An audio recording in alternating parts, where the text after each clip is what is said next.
أعوذ بالله من الشيطان الرجيم. بسم الله الرحمن الرحيم.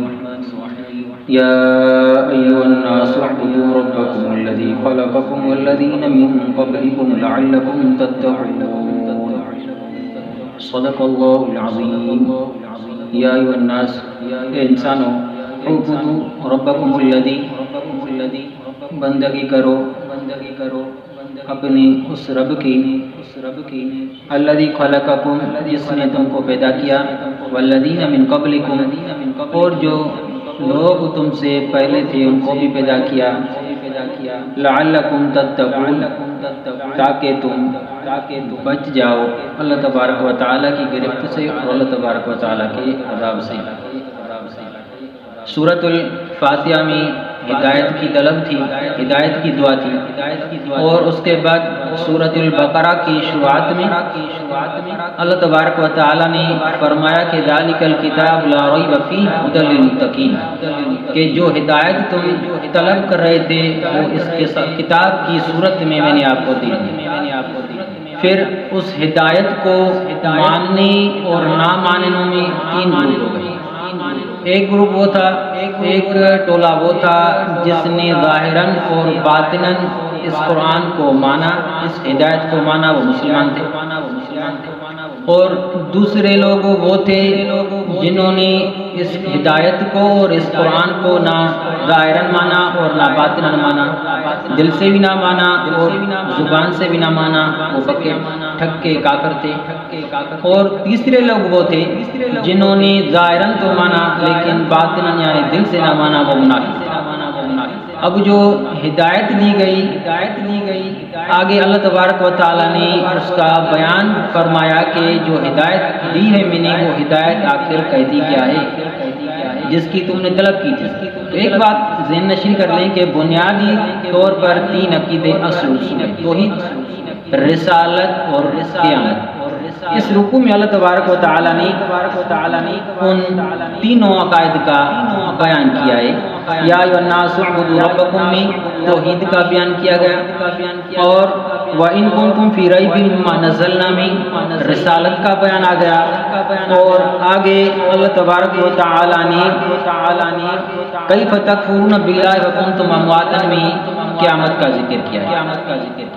تو یہاں اللہ تبارک و تعالیٰ نے فرمایا انسان، خطاب انسان کو ہے، حالانکہ رسول اللہ صلی اللہ علیہ وسلم کی بعثت تمام مخلوقات کے لیے تھی، انسانوں کے لیے تھی، جنات کے لیے تھی۔ تو اللہ تبارک و تعالیٰ نے صرف انسانوں کو خطاب کیا، اس کی وجہ یہ ہے کہ یہ انسان اصل ہے اور جنات اس کے تابع ہیں۔ انسان ہی چونکہ اس زمین میں اللہ تبارک و تعالیٰ کا خلیفہ ہے، اس لیے اللہ تبارک و تعالیٰ نے ان کو خطاب عام ہے تمام انسانوں کو، اس میں نہ گورے نہ کالے کا فرق ہے، نہ عربی کا نہ عجمی کا، تمام انسانوں کو خطاب ہے کہ اعبدوا ربکم، اس رب کی عبادت کرو، الذی خلقکم، جس نے تم کو پیدا کیا۔ تو صفت خالقیت ہے، یہ ایسی واضح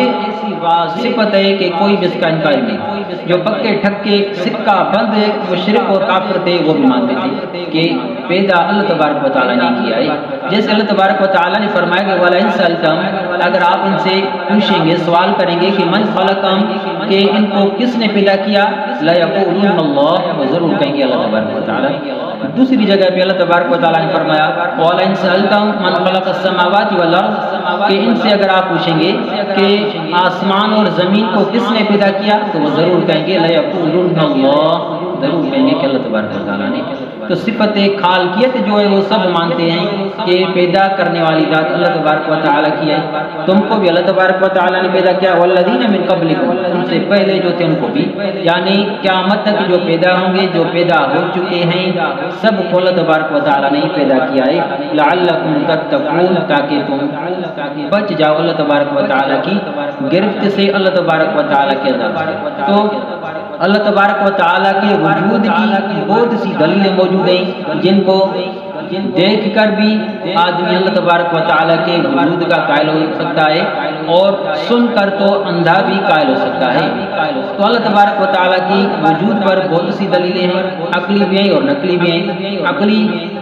دلیل جو ہے وہ امام ابن کثیر رحمہ اللہ علیہ نے اپنی تفسیر میں اس آیت کی تحت 3 واقعات ذکر کیے ہیں۔ ایک واقعہ امام اعظم ابو حنیفہ رحمہ اللہ علیہ کا ہے، کیونکہ ہاں ان کے علاقے میں کچھ داریے تھے ملحد جو اللہ تبارک و تعالیٰ کے وجود کے انکاری ہوتی ہیں۔ انہوں نے امام اعظم ابو حنیفہ رحمہ اللہ علیہ سے کہا کہ آپ کے پاس اللہ تبارک و تعالیٰ کے وجود کی کیا دلیل ہے؟ اللہ تبارک و تعالیٰ موجود ہے، کس صورت میں موجود ہے؟ تو امام اعظم ابو حنیفہ رحمہ اللہ علیہ نے فرمایا کہ میں ایک سوچ اور ایک فکر میں ہوں، اور یہ بات ذہن میں رکھ لیں کہ کسی کو بات سمجھانے کے لیے اگر کوئی کہانی بنائی جائے تو وہ جائز ہے۔ تو امام ابو حنیفہ رحمہ اللہ علیہ نے فرمایا کہ میں بیٹھا تھا ایک درخت کے سامنے، دیکھا کہ وہ درخت خود بخود گر گیا اور خود بخود وہ کٹنے لگا اور اس کی پھٹے اور تختیاں بن گئی اور خود بخود وہ تختے اور پھٹیاں جو ہیں وہ جڑ گئی، اور دیکھتے ہی دیکھتے اس درخت سے یہ پھٹے مل گئے، جب مل گئے تو یہ کشتی بن گئی اور خود بخود وہ کشتی دریا میں آ گئی اور بغیر ملا کے وہ چلنے لگی، ایک کنارے سے دوسرے کنارے تک لوگوں کو پہنچا رہی ہے اور خود بخود وہ کرایہ بھی لوگوں سے لے رہی ہے اور ادھر سے ادھر ادھر سے ادھر لوگوں کو پہنچا رہی ہے۔ تو وہ ملحد لوگ تھے وہ بہت ہنسنے لگے کہ ہم نے تو سنا تھا کہ آپ بہت صاحب علم اور صاحب بصیرت ہیں، اہل بصیرت ہیں اور امام ادب ہیں، لیکن جو باتیں آپ کہہ رہے ہیں تو اس سے تو معلوم ہوتا ہے بہت بڑے بیوقوف ہیں آپ۔ تو امام اعظم رحمہ اللہ کو انہوں نے کہا کہ یہ کیسے ہو سکتا ہے کہ خود بخود ایک درخت گر جائے اور اس سے پھٹے اور تختیاں بن جائیں اور کشتی بن جائے اور خود بخود وہ کشتی دریا میں آئے اور چرنے لگے اور لوگوں کو ادھر سے ادھر ادھر سے ادھر پہنچا رہی ہے۔ تو امام اعظم ابو حنیفہ رحمہ اللہ علیہ نے فرمایا کہ ظالمو، جب ایک چھوٹی سی کشتی بغیر بنانے والے کے نہیں بن سکتی اور ایک چھوٹی سی کشتی بغیر چلانے والے کے نہیں چل سکتی، تو اتنا بڑا جو کائنات کا نظام ہے، اتنا بڑا آسمان، 7 آسمانی 7 زمینیں اور ان کے اندر جو مخلوقات ہے وہ کیسے خود بخود وجود میں آ گیا؟ تو اس کا وجود میں لانے والا بھی کوئی ہے اور وہ اللہ تبارک و تعالیٰ ہے۔ جب یہ بات انہوں نے سنی تو ان کے ذہن میں یہ بات آ گئی تو اسلم، پھر انہوں نے اسلام قبول کیا۔ اور دوسرا واقعہ امام شافعی رحمہ اللہ علیہ کا ذکر کیا ہے کہ امام شافعی رحمہ اللہ علیہ سے کسی نے پوچھا کہ اللہ تبارک و تعالیٰ کے وجود پر کیا دلیل ہے؟ امام شافعی رحمہ اللہ علیہ کے سامنے بھی ایک شہتوت کا درخت تھا۔ امام شافعی رحمہ اللہ علیہ نے فرمایا کہ یہ شہتوت کا جو درخت ہے یہ اللہ تبارک و تعالیٰ کی قدرت کا دلیل ہے کہ اس شہتوت کے درخت کے پتے اگر ریشم کے کیڑے کھاتے ہیں تو ان کے جسم سے ریشم کا دھاگا نکلتا ہے، اگر کسی ریشم کے پتوں پر شہد کی مکھیاں بیٹھتی ہیں تو ان کے جسم سے شہد پیدا ہوتا ہے، اور اگر اسی شہد کے پتوں کو گائے اور بکریاں کھاتی ہیں تو گوبر اور مینگنیاں ان کے جسم سے نکلتی ہیں، اگر اسی درخت کے پتے کو ہرنی کھاتی ہے تو اس سے کستوری بنتی ہے۔ درخت ایک ہے، اس کے پتے بھی وہی ہیں، لیکن جو کھاتے ہیں ان کے جسم سے جو نکلتا ہے وہ باقی جو ہے اللہ تبارک و تعالیٰ کی قدرت کے مظاہر ہیں۔ اور ایک دلیل امام احمد بن حنبل رحمہ اللہ علیہ کی ہے کہ ان سے پوچھا گیا کہ اللہ تبارک و تعالیٰ کے وجود پر تمہارے پاس کیا دلیل ہے؟ امام احمد بن حنبل رحمہ اللہ علیہ نے فرمایا کہ ایک قلعہ ہے، خوبصورت قلعہ، اور اس قلعے کا نہ دروازہ ہے اور نہ اس قلعے کی کوئی کھڑکی ہے، اوپر سے چاندی کی طرح سفید ہے، اندر سے جو ہے وہ سونے کی طرح ہے، اور دیکھتے ہی دیکھتے اچانک اس قلعے کی دیواریں پھٹنے لگتی ہیں اور ایک خوبصورت اور سننے اور دیکھنے والا ایک حیوان